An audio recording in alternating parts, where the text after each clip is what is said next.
Hello दोस्तों। अगले सवाल पे आते हैं। सवाल एक्चुअली यहाँ से स्टार्ट हो रहा है, लेट पी वन ब्ला ब्ला जो भी है। तो आपको सवाल से दिख रहा है? दिख रहा होगा। X plus Y plus z equal to six है। X plus Y plus z equal to six है, प्लेन नंबर वन। और प्लेन नंबर टू जो है वो x plus Y plus z equal to 11। और बोला है दो पैरेलल है, तो दिख रहा है हाँ, दोनों का नॉर्मल जो है वो अ, आपस में मल्टीपल है। 3 पॉइंट्स एक्स वाई जेड, यानी कि अच्छा, तीनों के कोऑर्डिनेट्स जो है, मतलब जैसे अगर ए के कोऑर्डिनेट्स x1 y1 z1 है ऐसा, तो तीनों कोऑर्डिनेट्स इसके पॉजिटिव इंटीजर वैल्यूज हैं। और बी के मान लेते हैं x2 y2 z2, और सी के मान लेते हैं x3 y3 z3। तो which of the following correct? तो अगर ए और ओरिजिन एक सेम साइड में होंगे प्लेन P1 के, then A can take 10 different locations in the space. B अगर ओरिजिन दोनों सेम लाई करेंगे तो B can take 10 different location in the space. B and origin lies on the same side of the plane P2, then B can take 119 different locations. और अगर सी लाई करेगा P1 P2 के बीच में, तो 100 different points सी के आ सकते हैं। तो आपके पास 3 मिनट है, फटाफट डील करिए। अगर आपका आंसर आ जाता है मतलब आप बहुत ही शानदार, आपको अ, दिमाग चलाना आपको आता है। चलिए, तो मैं डील करता हूँ। जैसे आपने वो कॉन्सेप्ट पढ़ा है ना, कि जैसे दो लाइन है और पॉइंट डिफरेंट साइड में है, पॉइंट डिफरेंट साइड में है, तो क्या करते थे आप? याद आया कुछ? कि सर हम इन दोनों पॉइंट को रखते थे लाइन के अंदर, और दोनों का मल्टीप्लाई अगर पॉजिटिव आता है तो दोनों सेम साइड होंगे, और अगर दोनों का मल्टीप्लाई नेगेटिव आता है तो डिफरेंट साइड होंगे। तो यही कॉन्सेप्ट प्लेन में भी लगाते हैं, यही कॉन्सेप्ट हम प्लेन में भी लगाते हैं। ठीक है, ये पहली बात। तो पहला ऑप्शन देखते हैं। अगर ए और ओरिजिन, तो बस ओरिजिन रखा है इसके अंदर। अगर ओरिजिन और ए सेम साइड है, same side of the plane P1 है, तो ओ को रख दिया और इसके अंदर P1 में। तो पहला ऑप्शन चेक करते हैं, तो -6 आ जाएगा।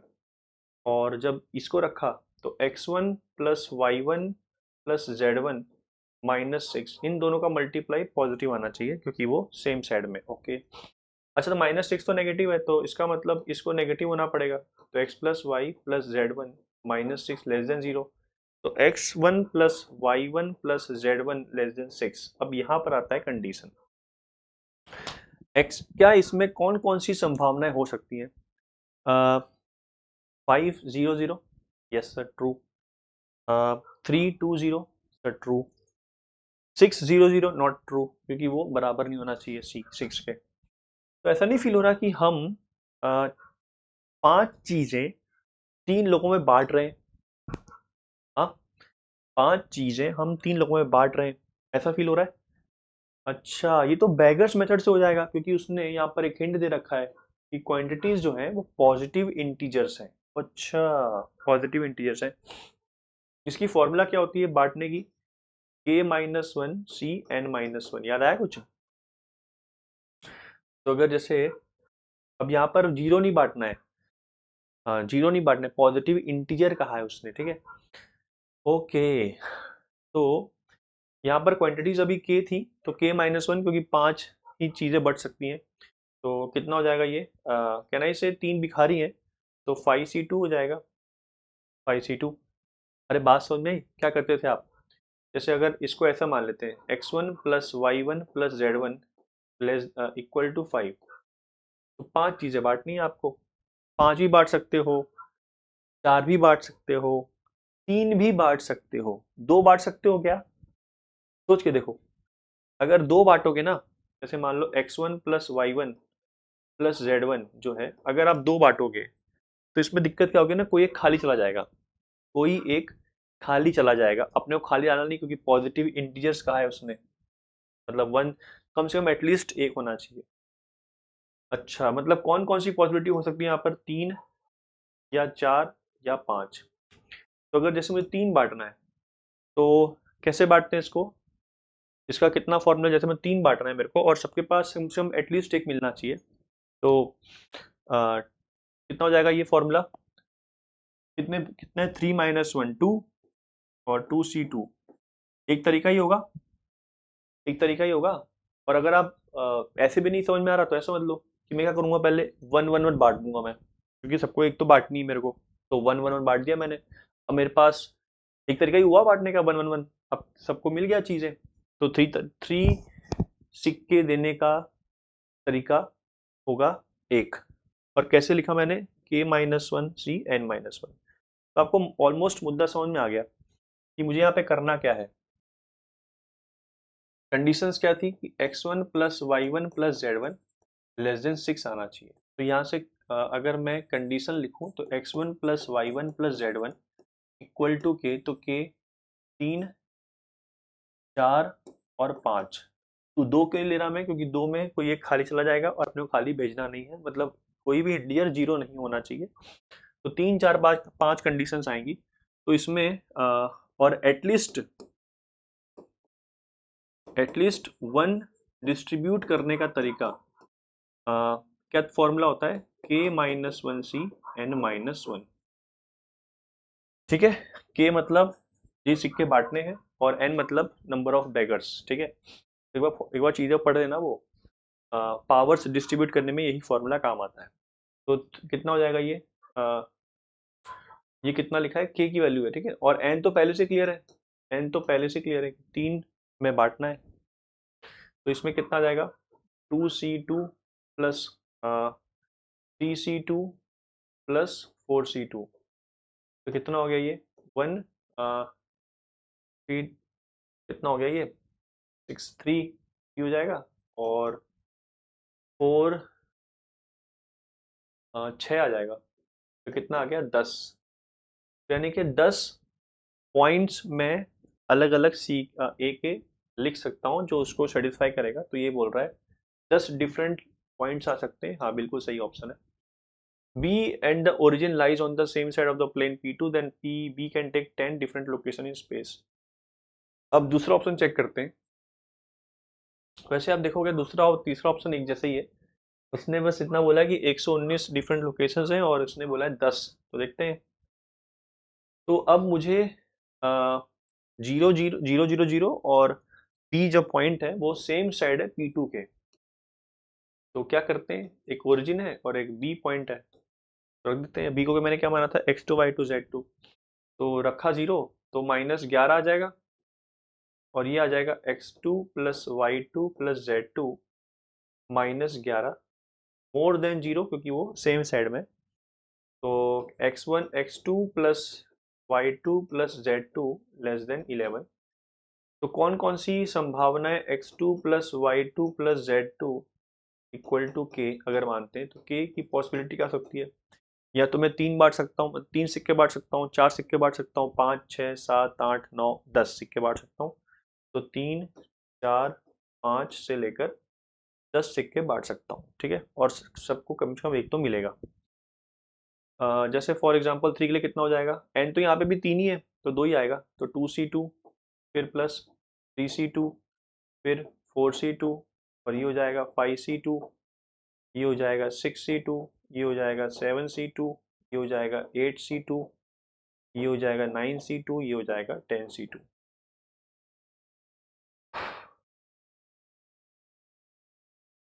तो बताओ इनका सम कितना आ जाएगा। इनका सम हो जाएगा, इसका निकालना पड़ेगा सम, निकाल लेते हैं। तो 2c2 हो गया 1, 3c2 कितना हो गया, 4 मल्टीप्लाई कर 6 बाई 3, 4c2 12 का था 6, और 5c2 20 का था 10, 6c2 30 का था 10 15, 7 42 21, 8 7 तो 28, 9c2 तो 9 इंटू 8 तो 36, और 10c2 45। तो जोड़ते कितना हो रहा है ये हो गया 20, 20 और ये हो गया आपका 36। तो 56 आ गया। और ये हो गया 8 6 14 और 3 4 5 64। कितना हो रहा है ये हो गया 10, 120, 120 आ रहा है, 120। हाँ हाँ। ओ, यहाँ तक 9C2 तक आएगा ना। 10 का तो 10 - 1 9C2 तक आएगा। 120 आ रहा है, 120 हो गया। ये तो 119 कह रहा है, ये भी नहीं आएगा, और 10 कह रहा है, ये भी नहीं आएगा। ठीक है ना, ये भी नहीं आएगा। Last option, a seed lies between. अच्छा, बिटवीन कंडीशन देख लो आप। अब अगर बिटवीन लाई कर रहा है तो कंडीशन क्या लगाएंगे हम, कि अगर पॉइंट बिटवीन है तो यहाँ पर x plus Y plus Z कितना है, 6।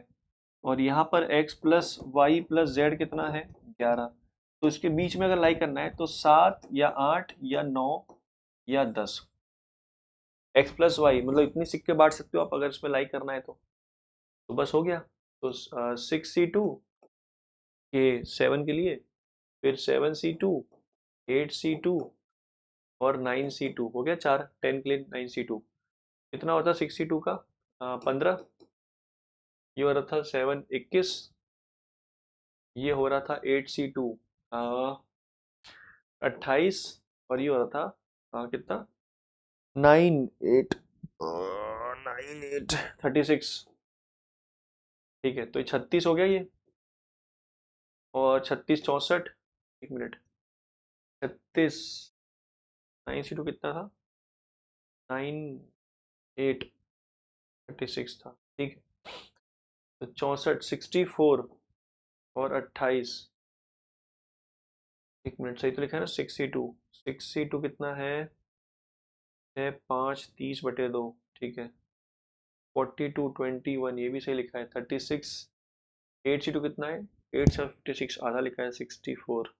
तो 7 के लिए हो गया 6C2, 7 के 8 के लिए 7C2 8C2 9C2। 11 से कम होना चाहिए ना। ओके, कितना आ रहा है, 36 36, अच्छा सॉरी, 36 36 कितना हो गया, 72 और 28, 100। 100 आ रहा है, 100 सही कह रहा है। तो कभी भी सवाल ऐसा आ जाए कि इन बिटवीन हो, पॉइंट इन बिटवीन है कि नहीं है, तो देखो कभी इन बिटवीन सवाल आ जाए तो जो भी आपको पैरेलल प्लेन अगर है तो उसका x plus Y plus Z जो भी नॉर्मल होगा वो तो मल्टीपल होगा एक दूसरे का, या कोलिनियर होगा। जो नंबर है उसके बीच में लाई करना है। तो कंडीशन कौन सी लगानी है, जैसे यहाँ पर अगर 50 है, यहाँ पर 60 है, तो 50 60 के बीच में नंबर होना चाहिए वो। तो वहाँ से पीएनसी वाला गेम आ जाता है। और ये मैंने क्या किया, मैंने पॉइंट्स डिस्ट्रीब्यूट किए मैंने इनको, कि 3 पॉइंट है। यहाँ फंडा समझ में आ गया नहीं वाला, कि एक्चुअली हो क्या रहा है कि मुझे अब ये पावर, ये जो नंबर है, मुझे जैसे मान लो 10 लिखा है, तो 10 कैसे कैसे आ सकता है भाई, 8 8 जैसे एक भिखारी है, इसको मैंने 8 सिक्के बांट दिए, एक सिक्का इसको बांट दिया 9, और एक सिक्का इसको बांट दिया 10। तो जो तरीके से वो जो 8 1 1 है ना, वो पॉइंट्स ही बता रहा है। 8 1 1 एक पॉइंट हो गया। अच्छा, 7 7 सिक्के बांट दिए शिमला को, 2 सिक्के बांट दिए बिमला को, कितने हो गए, 9। और एक सिक्का बांट दिया शिमला को, 10 सिक्के हो गए। तो जो 7 1 2 1 जो पॉइंट आया, वो पॉइंट हम इस ऐसे पीएनसी के थ्रू कैलकुलेट कर रहे हैं। ठीक है, तो जो भी वैल्यूज आई है, और दो क्यों नहीं बांटी सिक्के मैंने, क्योंकि किसी एक को कुछ नहीं मिलेगा, अपने को ऐसा करना नहीं है, क्योंकि उसने पॉजिटिव इंटीजर बोला। हाँ, अगर ऐसा बोला होता कि इंटीजर वैल्यू होती, सिर्फ इंटीजर वैल्यू होती, और नॉन पॉजिटिव बोला होता, नॉन नेगेटिव बोला था, सॉरी नॉन नेगेटिव बोला होता, तो उसमें जीरो भी आता। तब हम वंस वाला केस लेते, 2 वाला केस लेते, सब वाला केस आता। ठीक है, तो मिलते हैं इसी पर एंड करते हुए। Have a good day, bye.